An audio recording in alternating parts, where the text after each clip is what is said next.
Now at this point, I want to go back to the beginning because I imagine all of your 10 years of experience has just built to whatever was going on in your head and how to make Space Cadet. And did you always know you wanted to be a brewer? I think you did. I always knew I wanted to be a brewer. My friend Kenny in college, or right after college, he's just like, well, what do you think is a realistic goal of you doing? And I was like, I'll probably be the size of Sierra Nevada one day. No shot. But it was in my head, I was going to be 2 years after college, I was going to blow up and do this. I'm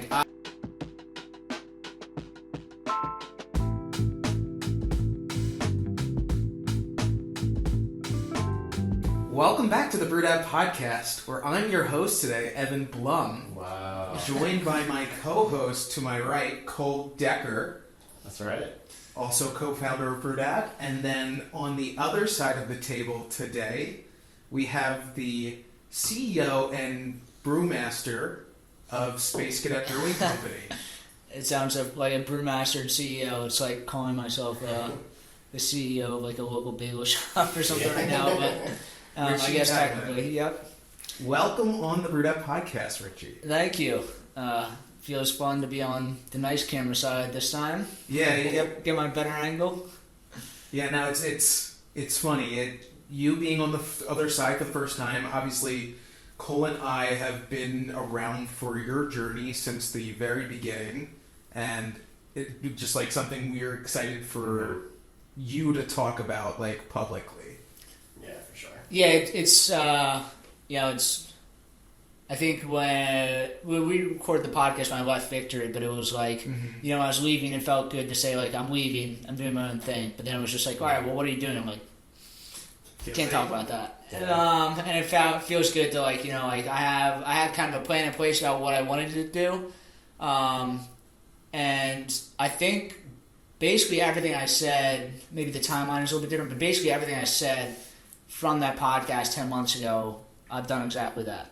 So it feels good that I stuck to the plan and take a step back. I actually followed it. But yeah, it doesn't feel how I felt or how I would expect to feel. Kind of just in the moment, everything happening. Yeah. So you have this is the first time officially saying Space Cadet Brewing Company, I believe, on the podcast.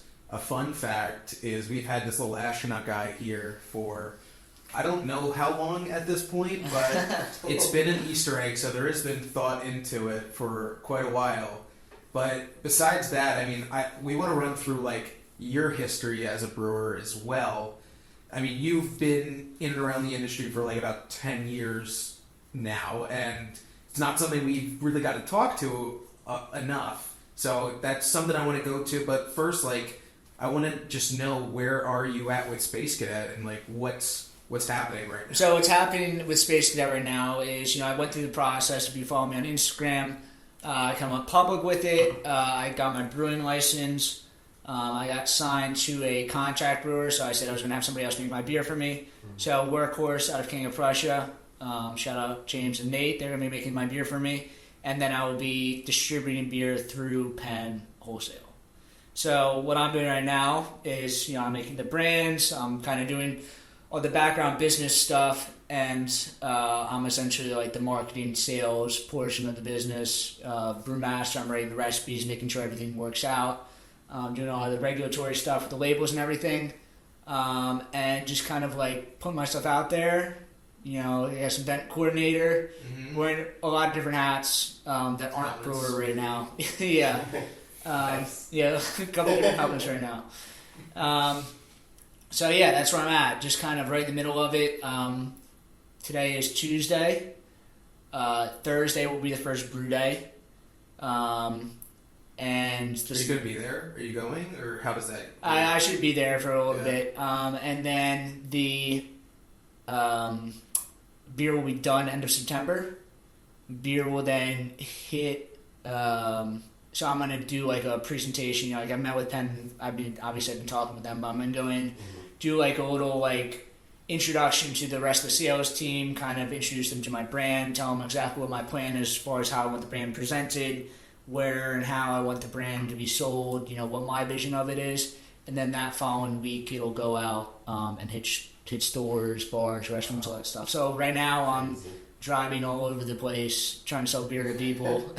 Yeah. Doing a lot. So I just want to take a step back and start just at the origin of Space Cadet. Like, where did the name come from? I feel like the name's like such a difficult thing to come up with, and your brand, like, where did it, like, how did it start? How did Space Cadet come to be? So, I mean, I've said this before. Like, the plan was always to open up my own brewery, but the name, for a craft beer is kind of so important.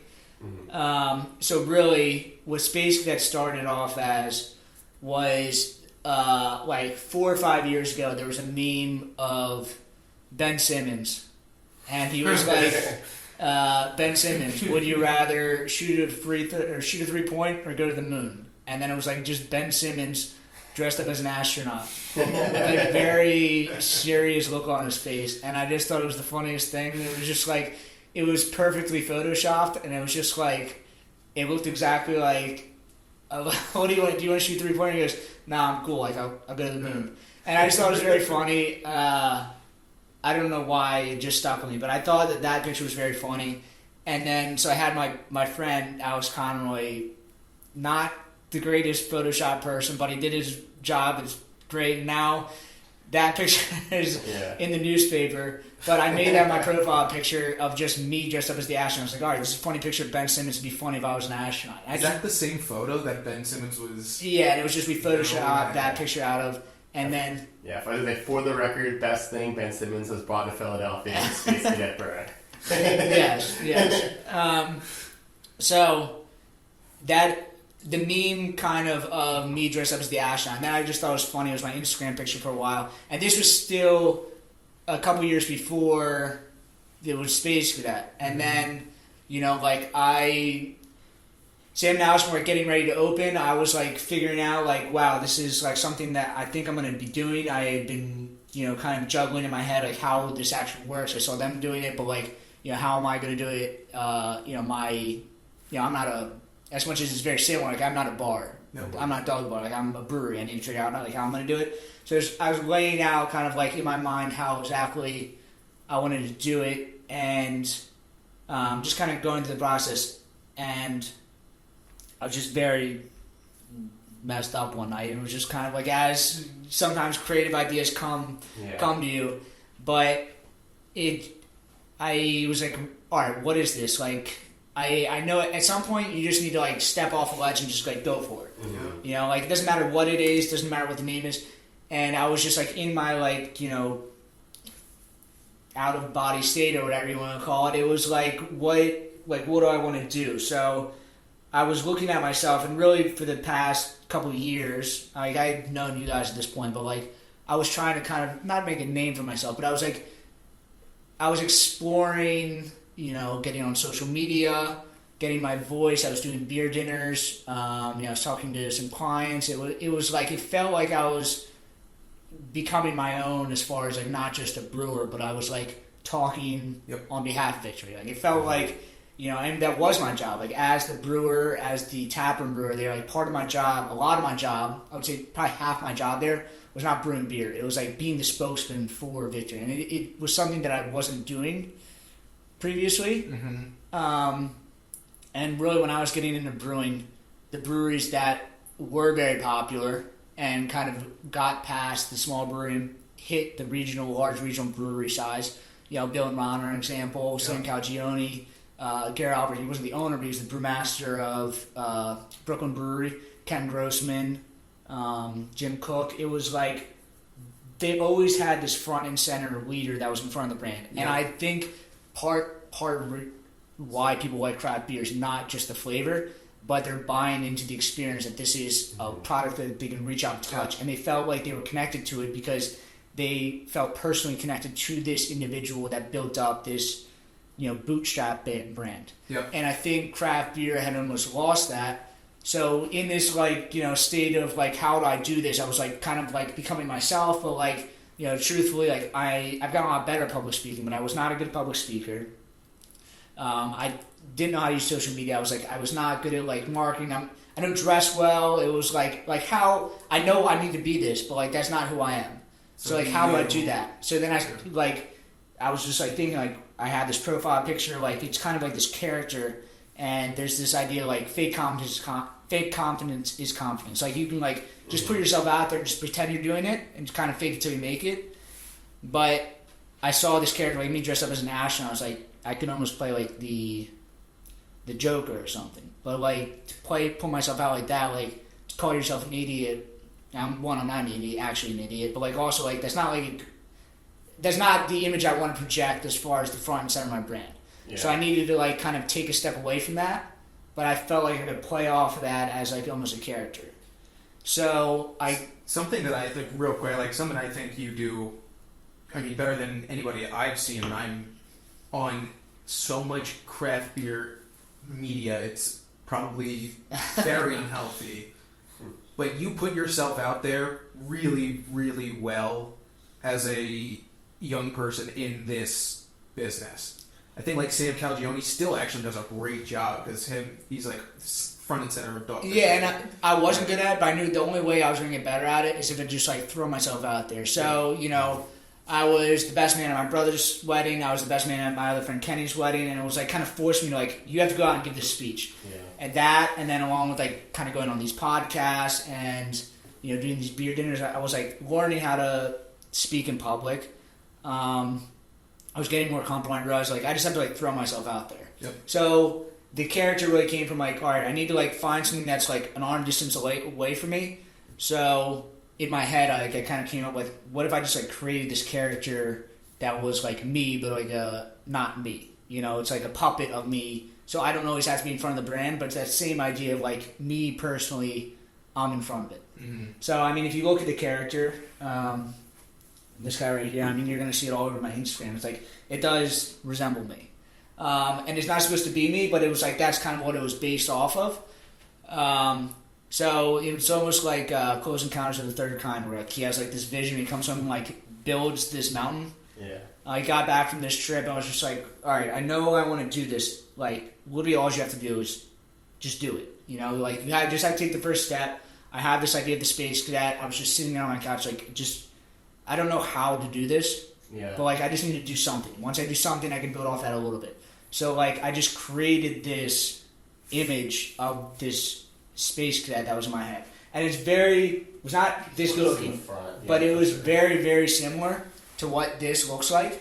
It might be blurry. I mean, I don't know if you can pop something up or something, but it looked very similar to this, and it was like, it was so much so that like I just had to get it out of my brain that like. It's literally, it spans across 3 pieces of paper. It's like a foot and a half tall, and it's just like, I just started drawing it from like the head down, and just built it, but it's kept, all right, it needs to now go on, but I ran out of papers. Then I had to like tape another piece of paper onto it, and just like, I was like, I just needed to get it out of my brain. And then like it kind of, I wrote like the lettering across, and it was just all black and white. It was similar to what this lettering is in the back, whereas that, and then he was off to the side. So I didn't know, you know, obviously I was like, all right, this is something I can base the brand off of, but this looks like, you know, a third grader drew it. Like, I'm kind of creative, but like, I'm not an artist like that. So I'm like, all right, how do I do this? Like, probably the first step is like, I need to find like a illustrator, or I didn't even know like the difference between like an illustrator and graphic designer, honestly. Obviously like this stupid thing to think about, but I'm like, I never made a brand like this. You're doing, prime example, everybody's doing this for the first time. Exactly. And that's what I realized, like, as part of this is just, like, once I got it past the idea of, like, I don't know how to do this and stop me, it's just, like, nobody knows how to do this. You just have to, like, go into it head first, and you just have to, like, realize that nobody knows what they're doing when they're starting a business. You have to do it for the first time to really learn it. So what I did was I went and I told some very close friends. I didn't want to tell anyone at this point because it's, like, this is so early. One, to tell people about an idea like this, and then not do it. You know, everyone knows I want to start my own brewery. So like, to tell people I'm going to do it and then not do it is almost like, all right, I have no faith in you now. Yeah. So like, I didn't want to tell anyone I was doing it. So I told some very, very close people that I was doing it. I told my sister-in-law because I knew that she would say, I love that idea. She was like, she's just too nice. And I told some people, they said, my other friend, Paulie, his wife, Emily, does... what's it called? Talent acquisition for Marvel. Now, she couldn't give me Marvel people because that's against her contract. But she knows a lot of illustrators.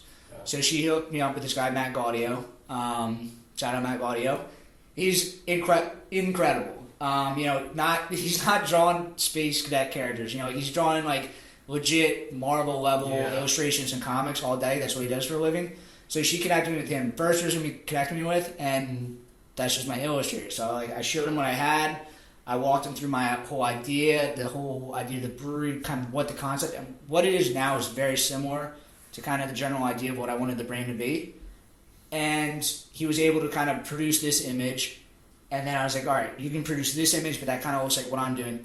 Let me give you like 3 other ideas of like a social media post, what a social media post would look like, a can art, to see like how you can interact. And he just does this for a living. It's incredible. So he was able to kind of take this character and run with it. I was like, all right, this is something that I can work off of. So, me being a brewer, I don't think, at least before, I wasn't thinking along the lines of like profit and loss and like how a normal brewery owner or business owner should think, because I've been doing that for 10 years. As much as I went to brewing or business school, I've been brewing beer. Okay. What I know is like I can see beer that I think will sell well. I know how to brew beer. Beer tastes well. I think I can sell that. But like as far as the general idea of like how a business is set up, I didn't understand that. But I thought I understand what this label looks like. I understand it. If I can sell just this one product. Yep. So then I built kind of everything all kind of off of that. I like this from your perspective, and just like going into the brand, you came out of the gate with such a strong freaking brand compared to like maybe some people have. Yeah. And you are like a classically trained brewer, but other places maybe came out with some strong beer, and now they're trying to like piece together what a brand might be. Well, I think you started the opposite way. I think what the difference was, because I went through, I cut my teeth, like I did my time. I went through, I've been studying, reading about beer for the last 10 years. I've gone to all the conferences, I've read all the books, I've listened to all the speeches, all the podcasts, I've done everything. Like, I know as much as there is to know about kind of, obviously I'm not the greatest brewer in the world, but like, I know enough that like, I have a great understanding about how the beer industry works. And I kept like thinking about these different brands, stuff that was different than this, and there was always like, well, this isn't going to work because of this. This isn't going to work because of this. And I think that, that was the difference where like, it took me a while to kind of figure out something, but I made the right move. Mm-hmm. Like I knew, like once I realized and I came across this idea, it was just like, I couldn't find anything that like, why it wouldn't work. And then I was just kind of able to step right into it. Yep. And I knew I could kind of like build off of it. And I would let, now at this point, I would like go back to the beginning, because I imagine all of your 10 years of experience has just built to whatever like was going on in your head and how to make Space Cadet. And like, did you always know you wanted to be a brewer? I think you did. I always knew I wanted to be a brewer. My friend Kenny in college, or right after college, he's just like, well, what do you think is like a realistic goal of you doing? And I was like, I'll probably be like the size of Sierra Nevada one day. Like, no shot. But it was like, in my head, like I was going to be like 2 years after college, I was going to like blow up and do this. And like, obviously, the plan has changed. I think brewing industry has turned more into like almost like what a chef or like a high value restaurant would be, where like you have to kind of cut your teeth in the different kitchens. There's not many brewers that are starting off with like younger people. I think like the Humble Parlor guy is younger than me, but there's not really many people that are younger than me. Like, you basically have to be like high 20s, early 30s, and that's like the youngest kind of you start a brewery. It just takes a while to learn everything. And so you went to Penn State. Where'd you go? Went to Penn State, studied business management, and I knew sophomore year that I wanted to do this. It was like, professors were always talking about it. Craft beers were running so fast. I was like, even before I went to college, I was like, I didn't know I wanted to be a brewer, but I knew I liked the idea of like owning a family business. Mm-hmm. I liked the idea of like, producing a good, not selling like something that's just like a made up financial something. And it's like, I like the idea of like making something and giving it to them. Like, I know it's like a very small brain way to think about it, but I like the basic simple idea of like, you give somebody a good and like you make their day, or like something, they gain some intrinsic value out of it. Mm-hmm. So I knew I wanted to do something like that, but like, how do you make a widget? Like, this is my widget essentially. So like, I knew I wanted to open up a business. and then kind of back ended my way into brewing. And so then from there, you got your start at Flying Dog in Maryland. At Flying Dog, so I was already signed up to go to brewing school in college, but it was a year and a half wait. So after I graduated, I basically applied to jobs all summer. I mean, craft beer is growing so fast that, like, a lot of people were hiring, but, like, they were, like, unpaid internship. I was like, I went to college. Like, like, in reality, I probably could have gotten an unpaid internship and then, gotten a job a lot faster, but I was just, like, holding out. And in the end, I still made $13 an hour working overnight shift. But it was, like, it was a job. It was getting my foot in the door. I was doing actually brewing work, actual production work. It wasn't just, like, I was, like, cleaning kegs. So moved down to Frederick, Maryland, worked for about 6 months, and then went to brewing school, which was mostly online. So it makes me like online and in person in Vermont. What was like the biggest thing you learned from Flying Dog? Flying Dog was a 100,000 barrel brewery, but none of it was automated. So all the simple processes of like, being super disciplined. Like, I think I like relate things too much, like making things metaphors, but like it was almost like you had to be so disciplined. It was almost like being in like a dojo or something. Like, as far as like when you're connecting two soft hose to the bottom of the tank, rinse, caustic, rinse, sand. You rinse it, you hit it with caustic, so soap. That's a basic thing. So it cleans off all the solids. You rinse that off, and then you hit it with sanitizer. So sanitizer is acid, and there's no rinse. And like you had to do that, and it was like very strict about everything because everything was manual, and everything was like very hands on. The sanitation and the cleaning and the purging and everything was just like very strict, and it was like you had to do it or else things got infected. Like nothing was automated. You're doing everything yourself. It was a lot of running around, a lot of manual labor. I think that's part of why Flying Dog is now not owned by itself. It's owned by FX Matt, not even brewed there anymore because they just kind of let the brewery go and they didn't update it. And, labor is the most expensive part of brewing beer when it gets to that size. And they had 3 times as many people as they needed because nothing was automated. Interesting. But part of that was I learned a lot. It was basically like being in a kitchen and being like a prep cook. So I was like, I was in there cutting my teeth. I mean, that's what it's called. It's like I was doing everything. I learned everything. And then I did that as I was going to brewing school. I started off in the cellar. I think a lot of times when people start in brewing, if you learn brewing first, so there's 3 kind of sections. It's like when you get into the brewing world, it's I guess there's 4 major ones. So it's like brewing hot side, cold side cellaring, and filtering. A lot of breweries combine cellaring and filtering, and then packaging. Now, I've worked a little bit in packaging, but like not full time. But I started off cellar. I started filter and then cellar, and then it took me like 4 or 5 years until I got into brewing. I think a lot of times when people get into brewing and they start brewing right away, they're like, I know how to brew. And then they start doing cellaring and they're like, I already know how to brew. Like, I've been brewing 3 years. Like, I'm not going to break my back, like, learning this, like, very labor-intensive thing and going through the process. I make great beer. Yeah. It's the foundation. Yeah. And you can make the best wood in the world, but if your tanks aren't clean and you don't have good yeast health, it doesn't matter. Brewing is all about cleaning. It's about cleaning and discipline. It's like 90% cleaning. It's the hot side, the brewing side is the easiest part of brewing. So like it was just ingrained in me so much to like, this has to be clean. The DOs have to be under like 50 parts per billion. And that was like every single day there was issues because it was like all manual brewing was just hammered into me. And like, I think I just got this like great sense of like the standards of what a cellar should be.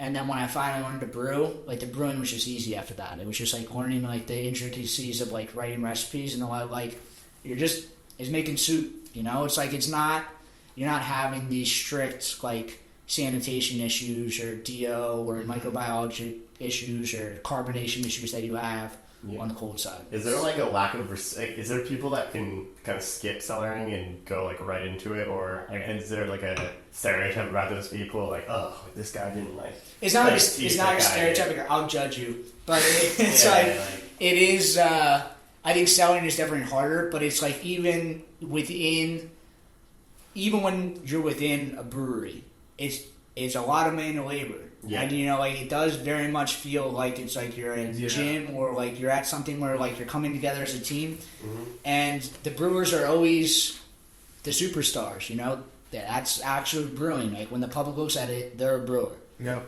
And I think all brewers that are like actually production brewers like understand that, but I think like the public doesn't realize like good beer's made in the brew house, great beer's made in the cellar. So okay, side note question: are most brewers clean people in general? Then, like, is that dirty look but clean? I guess. Like if I were to go to a house of a typical brewer, I would say probably the complete opposite of that. Yeah. But they keep their tanks clean. Like if you're making good beer, like the people that are making good beer understand this. It's like it's all about cleanliness, and cleanliness is all about discipline and following the standard operating procedures. You're using the right chemical dosages. You're making sure there's not blind spots. You're cleaning stuff out. Swabbing stuff, make sure it's clean. You're keeping, people, the public doesn't think about TPO or oxygenated beer.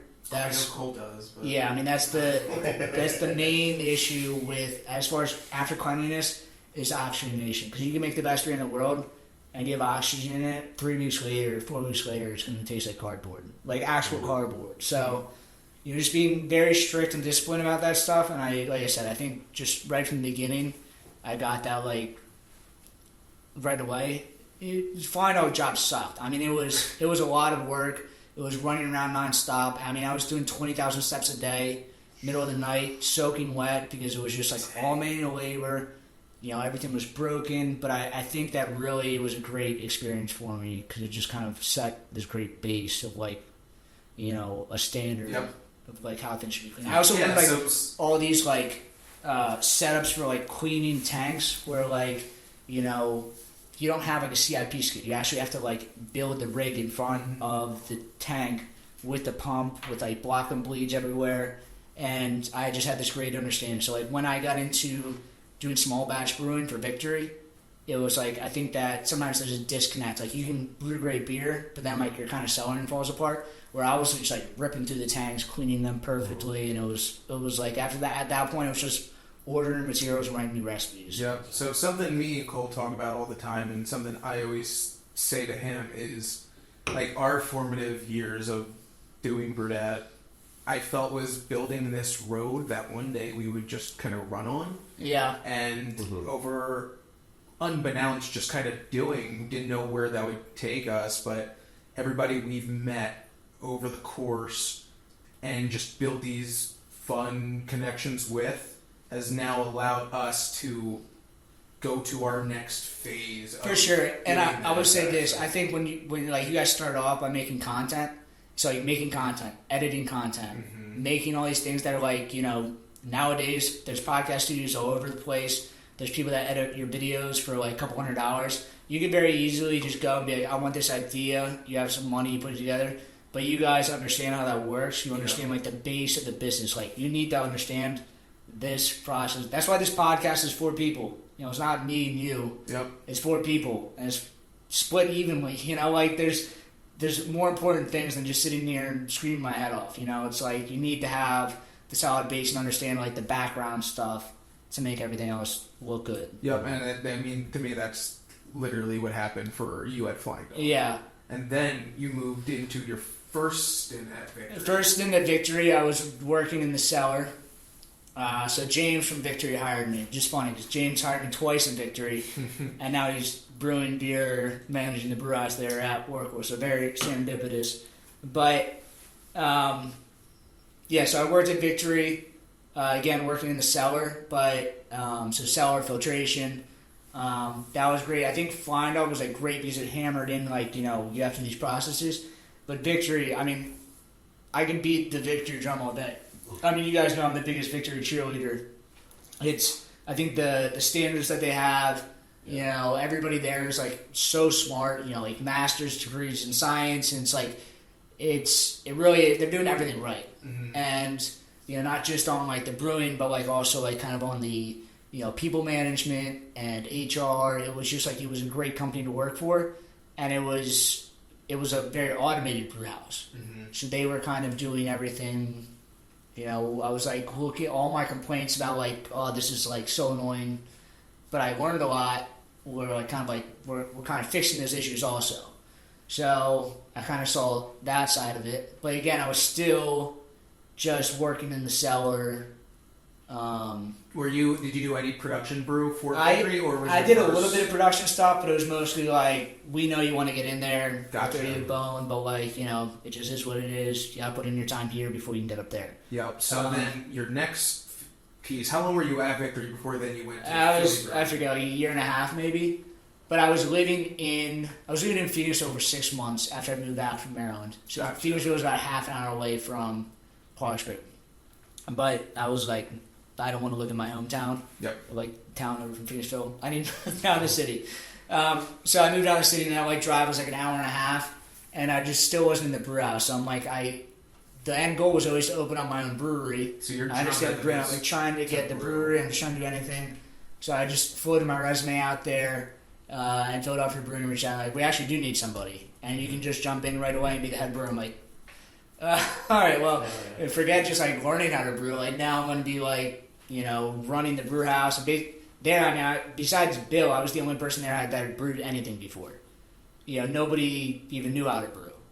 So it was like I was like stepping in, and there was a lot of responsibility as far as like maintenance and kind of making sure things didn't fall through the crack. And as much as Victory was kind of this perfectly run company, they also had this like full army of like support staff that would then like everything. Everyone's doing the right thing. Yes. Right.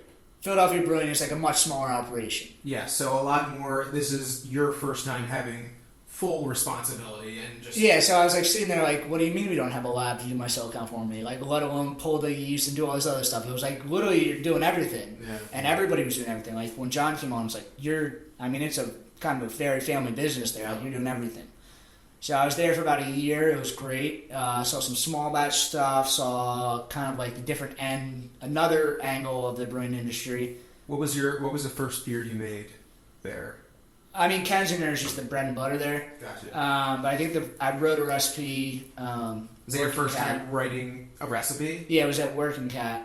So it was just like a pale ale with some grapefruit in it. Just sold them, didn't you? I think so. Yeah. So it's like it's a cat. It's the picture of Duke, who's a working cat, eats their mice, and then it's like a caution sign around it. Right. Which is I remember vividly. Like I pulled up behind a car, and someone had taken the label and like plastered it on as a bumper sticker, and I was freaking out. I took a picture of it. It just made my day. Yeah, they have a shirt now too. Yeah. Last time I was in there. Yeah, it's cool. And I love Bill and Nancy and John and everybody over there. But I was happy there. It was like I was working in the city. I was brewing there. Mm-hmm. But then I saw when Victory announced that they were going to open up the tap room, Steve McMillan, who I used to work with at Victory, reached out to me even before I saw it in the newspaper. And was just like, hey, we're doing this. It's gone public, but like I don't know if you've seen it yet. And there's actually a link open to the head brewer position downtown. And I was like, he knew that was kind of what I was looking for. Yeah. I mean, it was exactly what I was looking for. I was living with Sam and Allison at the time, and I was just like, this is the job I need. Like, I'm going to be able to run my own tap room. I'll be able to see a full build out. Like, this is what this is exactly what I wanted. And so, people that don't know, I guess, like, the crazy and cool thing about this is, well, it's Victory. This Center City tap room like operates as like a microbrewery from an innovation side as well. Yeah, I mean that place is a machine. I mean they have so many guests in there. It's a craft beer place. There's people that aren't craft beer fans that go in there. Mm-hmm. And there's also like a fully operational brew house there. It's a very special place there. I mean I didn't know that going in. Yeah.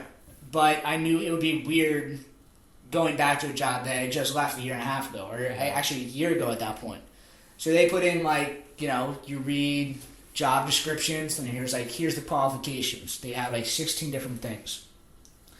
I need to explain to them like why I left. Like I'm applying this, but like I don't want you to just write me off as like I left because I was like just frustrated at all this. I wrote them a 20-page paper, 20-page single space paper. Why I left, single space. Why it made sense for me to come back. Wow. Everything that was like on the why you like what are the qualifications, why I qualified for each one, and why I should be there compared to anyone else. And this was, what year was this? There's no ChatGPT at this point. I was gonna say. No, this was. I mean, I legitimately wrote it out. I mean, I told when Steve sent it to me. I told Sam Allison before I even replied, like, this is what I need. Yeah. This is the exact job I want, and it was. It was exactly what I wanted. But yeah, man, I wrote him a thesis. I was like, this is what I need. This is why you want me here, also. I've never written a paper longer than 10 pages, let alone fucking 20. Single space. I did Single space. the old school ChatGPT where you just, grab a couple beers and then just type it later. But you at this point, it's like, well, you're familiar with Victory and you literally know, this is... I knew what I wanted, and I think I even wrote down, I think I want to open up my own place one day. I think this is a great opportunity. I'm not ready to do that right now, and I have no plans to do that right now, but, this is the perfect opportunity for me to kind of flex my creative muscles, help you guys out. I know I can work. I already understand. You guys could hire some outside person, but I already understand the Victory, culture. Yep. I can very easily slide in. You don't have to onboard me. You don't have to train me different. In the brew house or in the cellar. I already understand everything that Victory does. Mm-hmm. I can just move right in and start working. So that was in 2020. Immediately. COVID happened, and then I just went back to the job I had already quit and worked there almost as long as I had worked there before when I quit the first time. So you went back to Philly Brewing? No. I worked at Victory in Parksburg, working for cellar, doing the same exact job that I already quit for almost the same exact length of time that I was working there before that I quit the first time. Wow. And the light at the end of the tunnel kept getting further and further away of nobody knew what was going to happen during COVID. So eventually, the tap room happened, and it was good because I got this extended runway of I could think about how exactly I wanted the brew house built out to go, getting all the equipment, mm-hmm.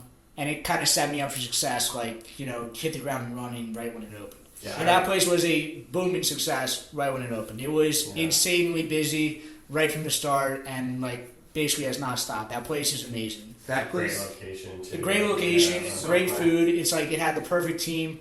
Connor Martin's an amazing GM. The whole leadership team was there. By far the best job I've ever had. It was a perfect situation. Yeah, I just have this visual in my head always when you talk about working there, since they have an innovations part of it, where you're just kind of mad scientist, crumpling up paper, throwing in the trash can, kind of making whatever brewer you want. With such a state-of-the-art setup. So I guess how much creativity did they let you have? They let me have a lot of creativity, but part of when I was working in the cellar there before the tap room opened, it was all right, we got to throw this kid a bone. This kid already quit on us once. So James, who's now working at Workhorse, was just all right, I'm tired of this kid being annoying.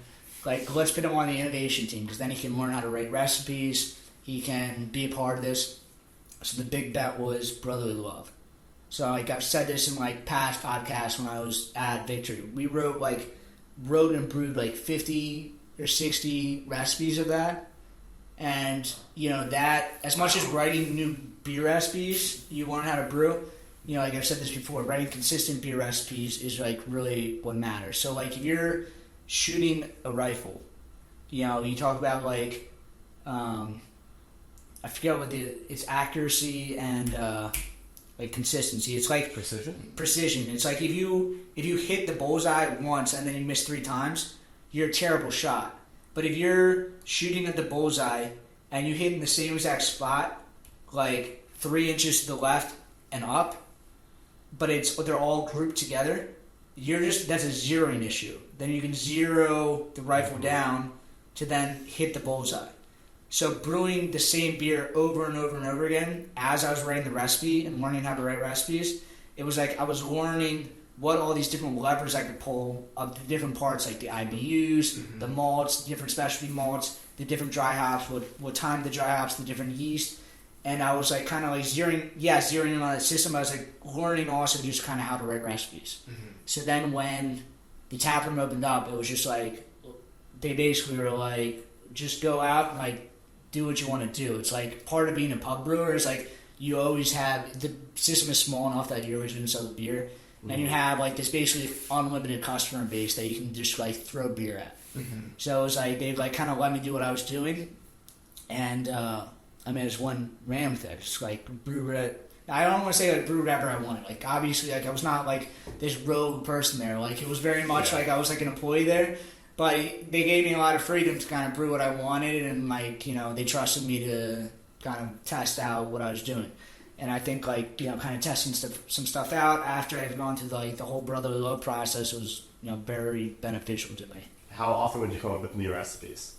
I mean, it was every single time. So like the whole idea now of like writing recipes all the time, it was like after I'd done it for a year and a half, like when I came up with this thing, the brand that I have, which we'll get into, it's like I can just make new recipes. I felt it just gave me a lot of confidence mostly. Like I messed a couple beers up, but like for the most part, like every beer that I put out was good. I remember after we met, every time I would pop in to Victory and just like, I don't know, talk whatever we're doing, you would hand me like 3 different beers. I'm like, well, this is great. This is great. Yeah. It was so much fun. No, it was a fun place. I mean, they had 11 tanks there. So it was whatever I wanted to brew. I always had to back all the stuff that was kind of ready to go. It was fun. Do you always feel like you could like make a great beer, or was it like working cat was successful? You're like, all right, like maybe I can do this, and then like once you got into Victory, you're like, okay. No, I really didn't understand the recipe process until like I went through and I was like writing part of like the brotherly love team. Mm-hmm. But I mean, I had not written recipes or kind of brewed beer like that. But I read so many books and gone through the classes that like when I was actually like learning it, like everything was seeming to like come back to me so quickly. Yeah. It was like almost like it took me forever to kind of get started. I'd say this. I don't know if I've said it on here or some other place, but like when I was learning to ride a bike, my mom told me that like I would just ride my bike down the hill and just like crash it in at the bottom of the hill purposely because I wanted to like learn how to crash before I learned how to ride, so that like I felt more confident riding. Yeah. So then it was like. You're not scared to crash. I wasn't scared to crash, and like I'd gone through like the worst of it. I'd figured out all the issues of like, this is not what I'm supposed to do. Before like instead of just like I'm trying to figure out what I want to do, I had to like figure out all the things I shouldn't do before I think I do that with a lot of things. I think I'm like slow to kind of step into things. That's changed a lot because my life is moving at hyperspeed right now. But for a long time, it's like. I always kind of had to like tiptoe my way through things and figure out all the issues before I kind of stepped into it. Mm-hmm. I guess like just bring it all the way up back to Space Cadet. I guess like using that logic of like crashing and like the only way I can feel confident doing something is if I know all the ways that I can like recover from the failure of it. Do you come from like a creative background of like drawing or sketching and like coming up with branding kind of stuff, or? I think I've always been. I mean, it's weird to say that you're funny, but I always think that I'm like kind of a creative, funny person. My mom is very artistic. My mom has a what's it called, a fine arts degree from college, and then she got a master's degree from Penn. And she's a very creative person. My dad is like almost the opposite of that. My dad sells insurance, is very much like oriented, like. Straight edge kind of, and I think that might be a balance of that maybe. Mm-hmm. I think I've been like creative, but I'm not like brewing. Yes, I'm technically creative. Like I can't draw, I can't play music, I definitely can't sing. Yeah. You sure? I try to dance, I can't dance, but it's like I didn't find anything until like brewing. I think it took me 8 years to kind of step into that where I was like really doing it well. Yeah. Sick of your POS system being a POS? POS Specialists, powered by Heartland, have been the experts in cutting-edge POS technology for over 20 years. But they're not scriptwriters, so they let AI write their script. Thirsty for a delicious deal? Feast your eyes on our tastefully crafted point-of-sale system. From order up to cash out, this POS is the coriander spice your brewery needs. It'll have you saying, Prost.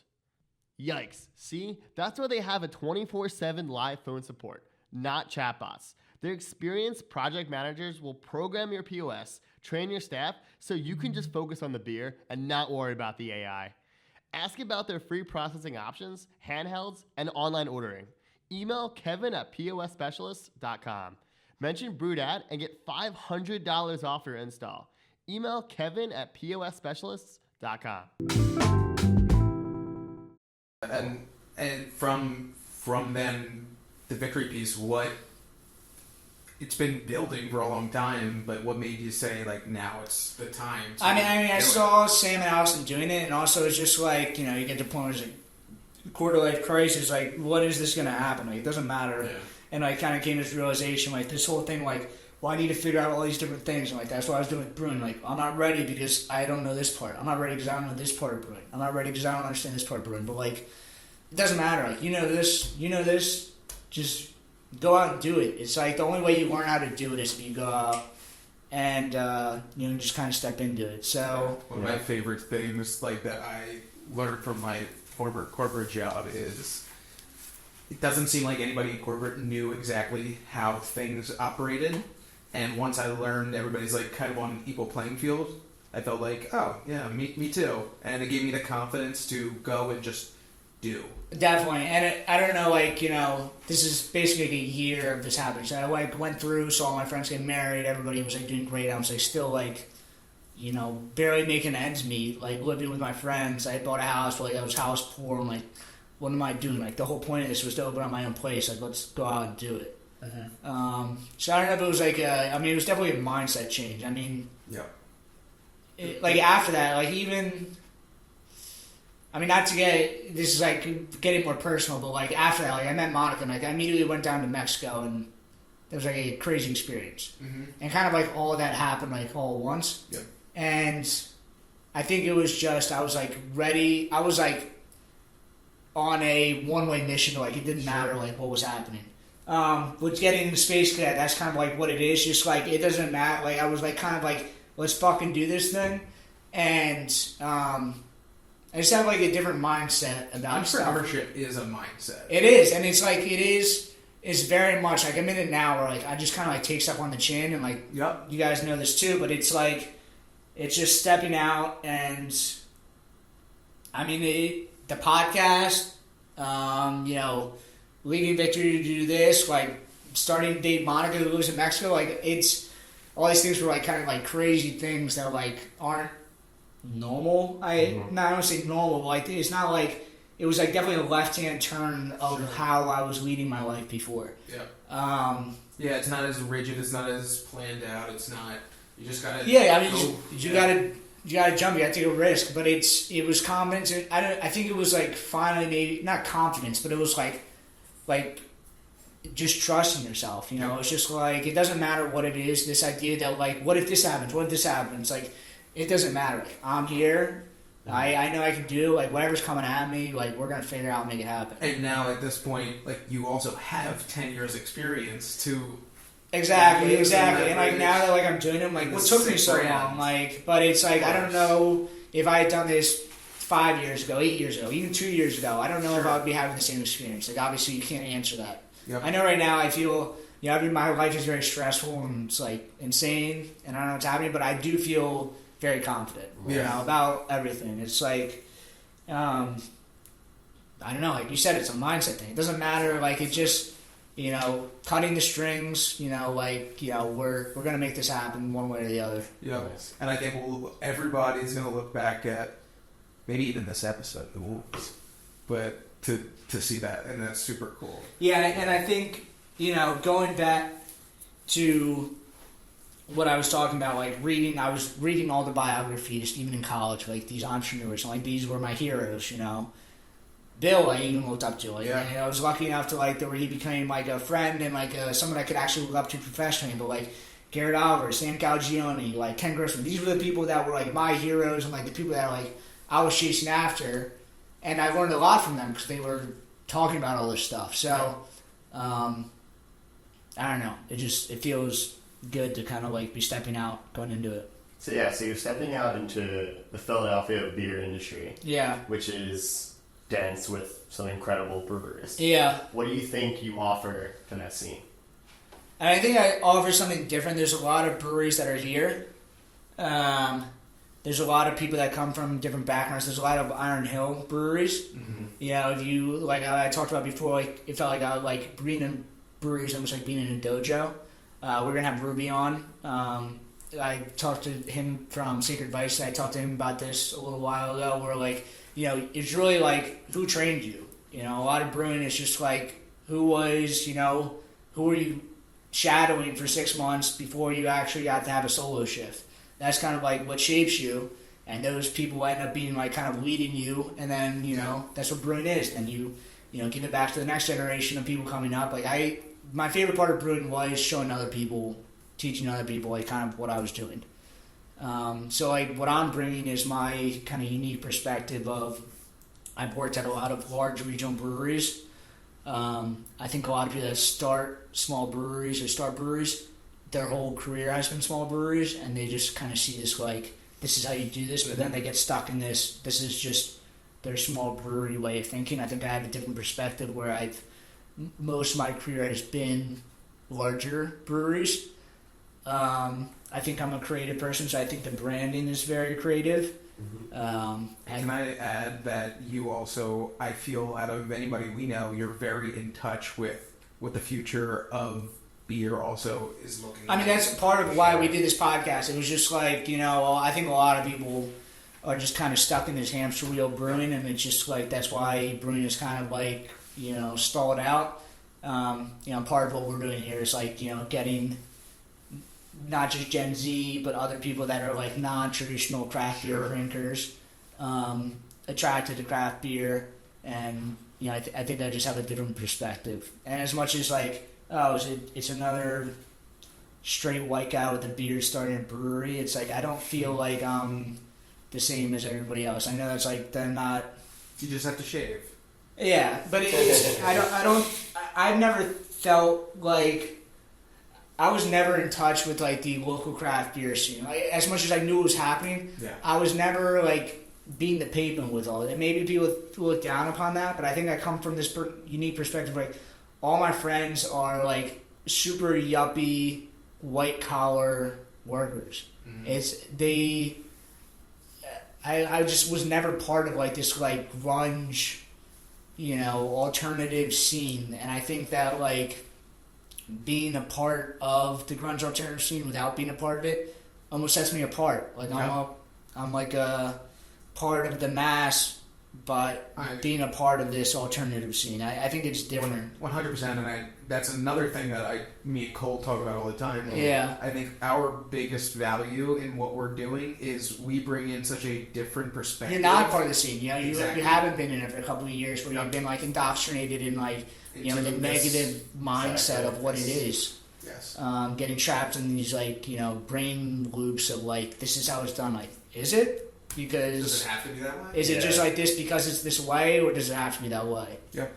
That's what the most fun is too. Is like just totally getting rid of any chains of like you were saying. Yeah. This is how it's been done before. This is how it's supposed to be done. Like we don't know how. We just don't know how it's supposed to be done. So we're just doing. So whatever we everything and all, it makes sense. Yeah.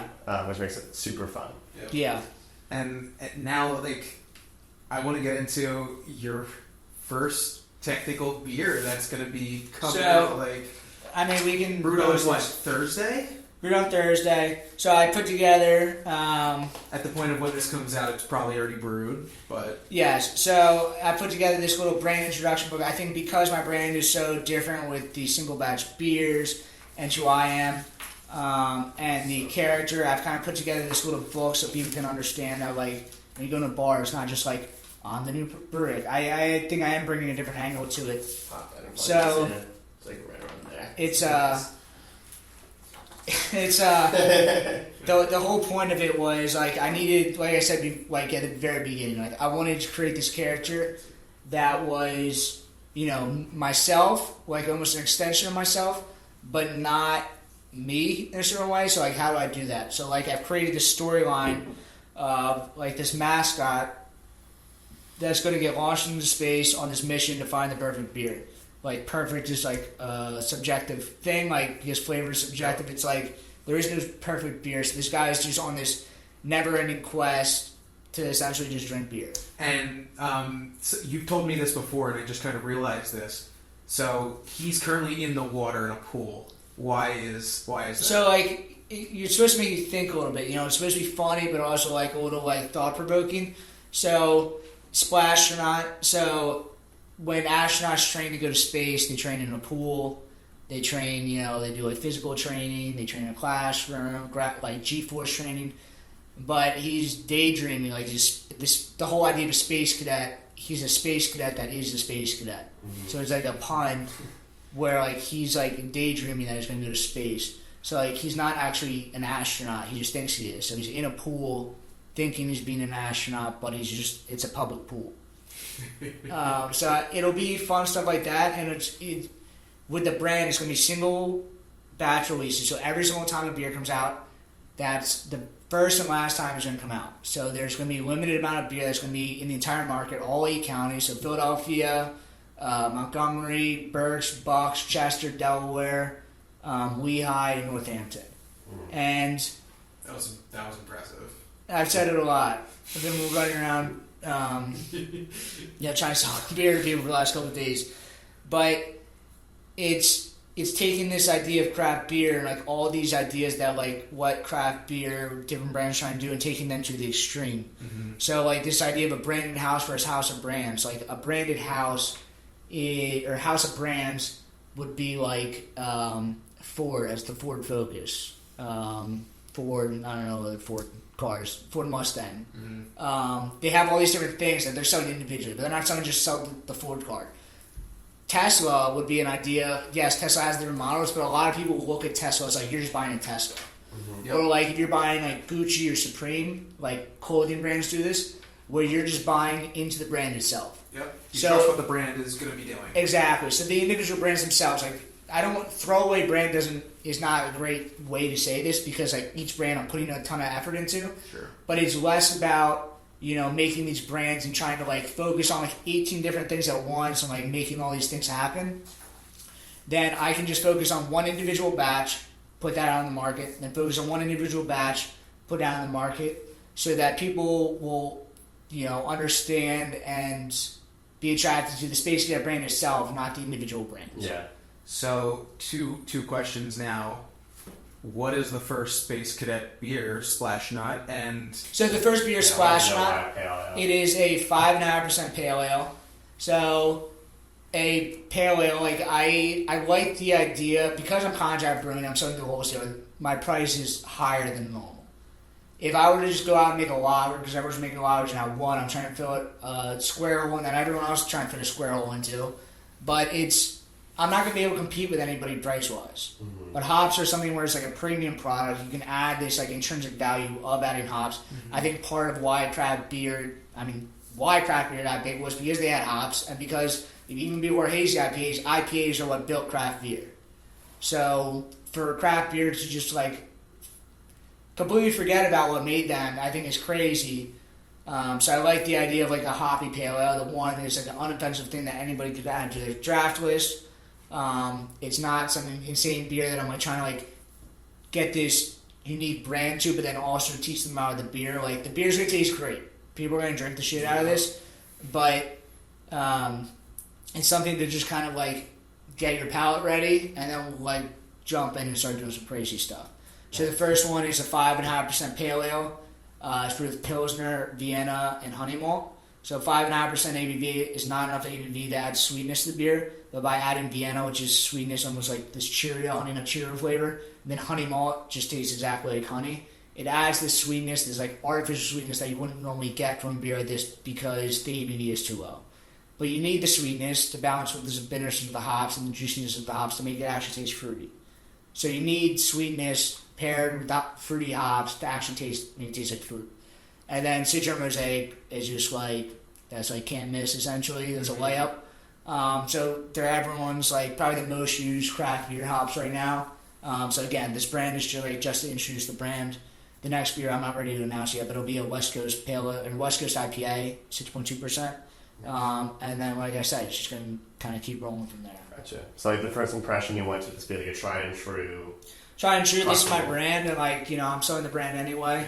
And it's like, not like this is insane. The beer price is, I'd say, like, I don't want to be too expensive. The beer price is very reasonable compared to like a lot of other beers are putting out. Like when I go to bars, people, they're like, this is in the same line of all the other beers of brewers that are making their own beer, what they're pricing it at. They just, I know I just kind of cut the corners, and like it'll be great. So the other thing I remember now was, how long have you been sitting on this recipe? The recipe, not so much. It's like I'm going to be writing recipes all the time. Sure. To make this like the greatest recipe of all time. Yes, I think this recipe is amazing. Sure. But I was thinking the next recipe is amazing. Yeah. I have the first 5 recipes lined up, and I think that they're all going to be great. But part of this is like, I'm going to brew this. The second batch is already lined up, but the third batch, maybe, like part of him going into space is supposed to be told in parallel to us growing as a company, me brewing new beers in the company. So it's supposed to be like, yes, it's this fun, stupid astronaut, but it's supposed to have like kind of like this deeper meaning of like us growing as a company. So I'm hoping people can kind of see through the cuteness of it and kind of see that there is like some deeper value to it. But yeah, I mean, I can tell you what my first 2 beers are. I can tell you what the third and fourth beers are going to be. But really, those things are going to be, growing and evolving with the character. And besides your connection at Workhorse, what do you think set them apart? Why were they the perfect choice for you? I mean, they make super consistent, super clean beer, and like if you're making your own beer, like that's really what I think from a brewer's perspective. They talk about lagers or like what if you can make a good lager, you can make good beer. But what they're talking about is that consistency, the clean flavor. It's not the fact that there's no flavor, it's the fact that there's clean flavor and it's brewed very consistently. And Workhorse does like a tremendous job at that. They have a beautiful 30 barrel roll system, amazing brew house. I think it's like completely underrated brewery in the area. I think 100%. Everybody should be drinking it. When I went for the first time, I think it was like a Tuesday night at like 4 p.m. It was packed. Yeah, they make amazing beer, and they sell a lot of beer. But I think sometimes they get not a bad rep. I think they're just undervalued. I think it's just like such a high quality brewery. I think that they should get a lot more attention. Mm-hmm. So when they said they could brew for me, I jumped at that. Nice. Yeah, I feel like probably once you established the Space Cadet character, probably like your mind must have just opened up, because I feel like once you get into like space as a theme, I feel like the possibilities are kind of endless. It's endless, but the one thing I don't want to get pigeonholed as the astronaut brewery or the space brewery. It's less about it being space themed. It's more about the character himself. So like, I want the character personality. Like nobody would say like, what's that movie with like Chris Pratt and the tree? Guardians of the Galaxy. Like, my favorite movie of all time. Yes, it's a space movie, but it's not like a Stephen Hawking, like this is the universe. Yeah. It's just a fun thing, and space is just the background experience of that. But really, the value of that is the fun characters and what they're doing. So like, what I'm trying to create is like this character, but then everything else is kind of just this background support of that character. Yep. So right now, as we talk, first batch is being brewed in 2 days. Can we discuss on what's to come next for Space Cadet? Yeah, so I'll be doing a launch party at the Boozy Mutt November 1st. So it's two months away from now. Exactly 2 months, or just under 2 months. But I know there will be some live music. I don't want to say too much because like I'm still like in the middle of trying to plan this with Sam and Allison. But yeah, it'll be fun. It'll be open to the public. I think I'm going to sell some of my premium tickets with some like extra fun stuff to get. But for the most part, it should be a celebration. I mean, Sam and Allison, the Boozy Mud has been incredible. I'm kind of like following up with like another alcohol brand. And I think it'll be just a fun time. Like they have tons of people there all the time. I think it'll just like jumping into that. I think will be a lot of fun. Yeah, I mean, completely agree. And they've been amazing, just even through you and everything. So that's a cool place to like literally launch Space Cadet. Yeah, it'll be a lot of fun. I know my second event is going to be at the Trap Tavern. So I grew up in Schwenksville, Collegeville area. The Trap Tavern was a staple. Dave Dirty was a great friend of mine growing up. His dad and his parents owned the Trap Tavern. I mean, if you've grown up in that area, like, you know, people grow up there. Like, they were having a funeral there today. I talked to Dave, the owner, Big Dave, and he was like, they have funerals, they have baptisms, they have everything there. And it's because it's a staple. Like, it's been around forever. It's great food, it's great drinks. It's just a great time there. And I think it'll be good. You know, because I don't have my own physical location, I'm going to kind of like treat my accounts as premium accounts. So like, it's a limited quantity. It is this exclusive brand, so like the beer is not going to be everywhere. You have to look at like on our social media, on our website where it's going to be. But I want to like kind of like part of that is like I want to then give back to the accounts also. They're trusting in me and buying my beer. I want to then bring a crowd to them and give them, you know, service as well. So kind of sharing the love out. So the second one will be at Trap Tavern, and then kind of just figure it out from there. Yeah. And so it in general, it doesn't stop there. Aspirations are I need have your I need to open up a tap room location. For sure. Not as quickly as possible. Like, the first step, I'm focused just on the launch. Once the launch goes, then I'm going to be starting to look for a tap room. You know, if a brewery wants to give me the production space, I'm happily move in. But in my mind right now, the steps make sense to open up a tap room right now and then open up a production space somewhere after that. Yeah, that might change, but in my mind, I think that makes sense to, you know, open up the tap room. You know, I've dipped my toe in.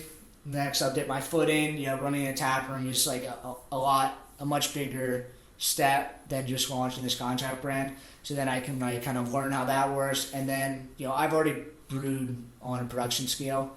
I think owning the production space will almost be the easiest part. Yeah. So, but it costs a ton of money to do that. And it's to wait for the perfect space doesn't make sense either. Like, I need to keep pushing. So do this, find a tap room, and then find a production space. Yeah, I do want to talk about the merch as well. I recently just found an article about how merch and restaurants have just had this like really strong relationship recently. Yeah, I read that. Yeah, most people have just like kind of rock like different merchandise from different like cool restaurants around the city. You're currently rocking merch. I saw you had an amazing photo shoot from Monica. So yeah, I think this shirt is very basic, but like the same way that like the first beer coming out is just like kick the tires, see what's up. Mm-hmm. I think where I want to be is putting out kind of unique stuff. So I think there's a lot of cool brands. You know, Heavy Slime does a great job with this, where they put out like unique merchandise all the time, and it's like very Philly centric. It's very Philly oriented. I think something like that makes a ton of sense for my brand because it's like illustration based. And they're very relevant as far as pop culture stuff. You know, like stuff comes out, you know, Castellanos dates a Grand Slam. No. They're making a shirt about it or something. You know, if Space Cadet, like if something happens, like I can very easily kind of plug this guy into something. But I think there's a lot of kind of, you know, local merchandise. Like I think Middle Child does a great job at it. Yeah, that's a good line for me too. Yeah, they create these unique. It's almost like streetwear, street fashion brands. The same way we talk about how craft beer is kind of it's getting stale. Like everyone's kind of doing the same thing. Like, oh, here's your shitty frisbee and your campus shirt and except frisbee. It sucked. And it sucked. It sucked. One of the worst thing frisbee. No, I'm kidding. I like your frisbee. Not too. But it's like a lot of the same stuff, and like you know. Yeah. Yeah, there will always be a market there for that, but like I think you're limiting yourself to that, or it's not fun to do that stuff. Like I want to kind of push the boundaries. I want to do fun stuff. I'm not the most fashionable person, but like I don't even need the fashion person. Like I'm just basically that person. Like I can talk to other people and we can figure out some stuff that'll be cool. People will be excited to wear around the city. Cool. Yeah, and then so you've been currently driving around Philly quite often, just like seeing all these different neighborhoods. Yeah. Is there anywhere you might be leaning, like as a neighborhood? Part of this is, I am Ubering right now. Like it's getting a business off the ground is not you just start it. Everything is sunshine and rainbows. Like the entrepreneurship journey, as much as it's a mindset, it is very much a struggle. You have to build. You're not just building your salary. You're building a business that then can support to pay you as a salary. It's not just you're making money for yourself. There's all these things that need to happen. Like most people aren't paying themselves for like a year or so, and like I'm not even having product out. So like as I'm building this, I'm Ubering, and it's given me the opportunity to kind of see the city in a whole new light. I've seen these neighborhoods. I've driven to a lot of neighborhoods that I was just driving through before: West Philly, North Philly. Some I don't want to say rougher neighborhoods, but yeah, the rougher neighborhoods. And it's like I've seen not just if you saw my business plan, like when I first wrote it, it was just like I need to be in Fishtown, and this is where the money is, and the hipsters. I'll make my money here. And I'm driving around, like I'm realizing that like there's all these other great opportunities that exist. I think we just talked about how Attic was doing this great job in Germantown with Matt, and I really do think that. I think Germantown, when you drive through it, you're like, this has been destroyed by whatever. I don't know, like what is right to say, urban blight. Like it just people ran away from that area, and it's just it is kind of a rough area, but it's beautiful there. Yeah, it's right by Route 1. I think Attic has done a great job going up there. That's one spot that's going to come back. And not to say that I will be there. I also like West Philly, Carbon Copy, and two locals who've done a great job kind of like stepping into that market that's like severely like kind of underutilized. Totally. South Philly also. I mean, there's a lot of breweries struggle in South Philly. I don't know why, but there's so many people that live there. And like, there's great restaurants, there's great bars scene there. I think people actually go out during the day. I don't think I'm pigeonholed to just being in Fishtown and Northern Liberties anymore. Mm-hmm. Even Brewery Town, where Booze and Buddies, I think is a great neighborhood. Yeah. But it has opened up my eyes, even like kind of the Northeast. I have a much better understanding of how the city's laid out, kind of arteries, and not just this neighborhood's cool because there's cool people that live there. It costs more expensive where there's cool stores here. Yeah, I have a much better, more realistic understanding of like the different neighborhoods how they're laid out. So we'll see. I mean, like I said, I'm an open book. Part of why I'm doing this way is I'm putting myself out there. Yeah. I own almost 100% of the business. My parents own just a little bit, just to kind of help pay my bills, kind of. But it's, part of this is to kind of just step out on my own and show people, like, listen, I got this brand that's kick-ass. I know what I'm doing. The only thing I'm missing is a location, and I'm just missing a location because it costs a shitload of money. Yeah. And, I also, not to say that, I mean, there's a lot more to that. I'm also looking, if the right partner steps in, whether that's a restaurant partner or someone that can focus on the business, or even if it's just like a brewing partner, they can just focus on that, and then I'm just going to just focus on sales. I do like the idea of teaming up with somebody, but it's got to be really the right person. Like, I'm able to do this and support myself. You're not going to outweight me. I can do this all day or for the rest of my life. I like this. I'm putting myself in the driver's seat. Yeah. I have the cool brand. I'm ready to make that next step, but it's got to be the right opportunity. I'm ready to run through a brick wall. That's awesome. So I guess we will then wait to see where Space Cadet lands. Yeah, I'm not going there. I mean, I'm sitting exactly where you sit every other week. So I'm sure whenever it does come up, I'm going to be telling people about it. Well, I mean, I think we're running out of time.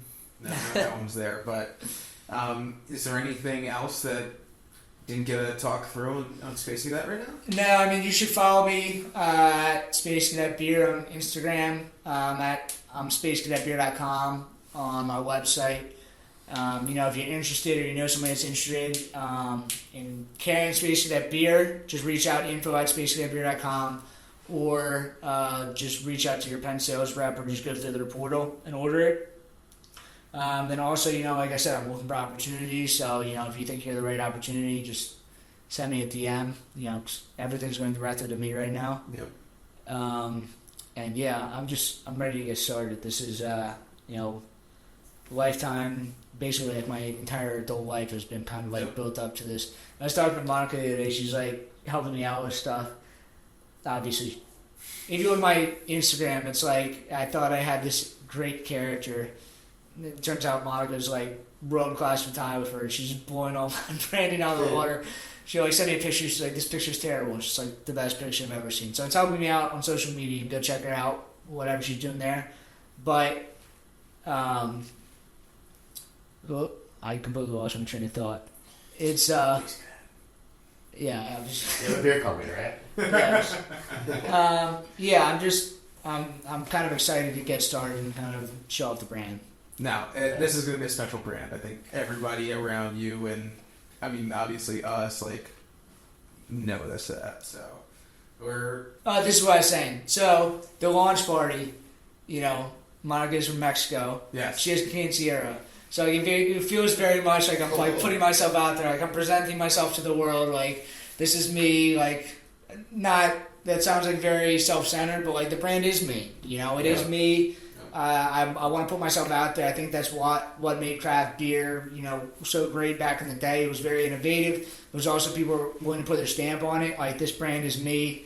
It's, blood, sweat, and tears, what I put into it. And, I'm ready to put it out there publicly and kind of show the world, this is Space Cadet, I'm ready to go. Well, this is awesome.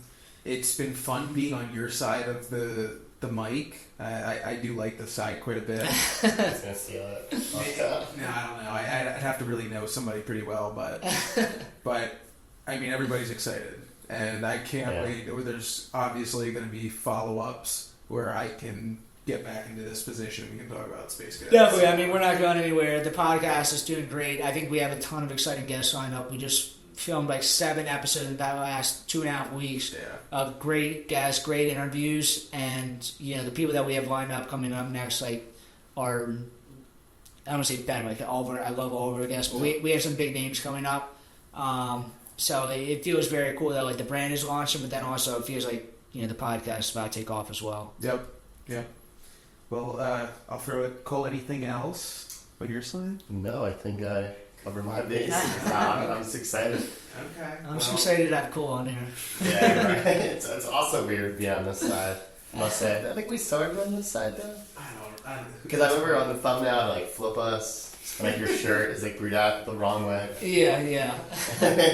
Well, yeah, that's it for us. So you could follow us at the BrewedAt Podcast. You could follow us at BrewedAt. We have some really cool things coming up soon. Sure do. And you could also follow us on YouTube, please. And follow Space Cadet Brewing on Instagram. Space Cadet Beer. Instagram, Facebook. Check out the website. Not Facebook. Instagram. I think TikTok. And my website. I might be on some other things. Twitter, maybe.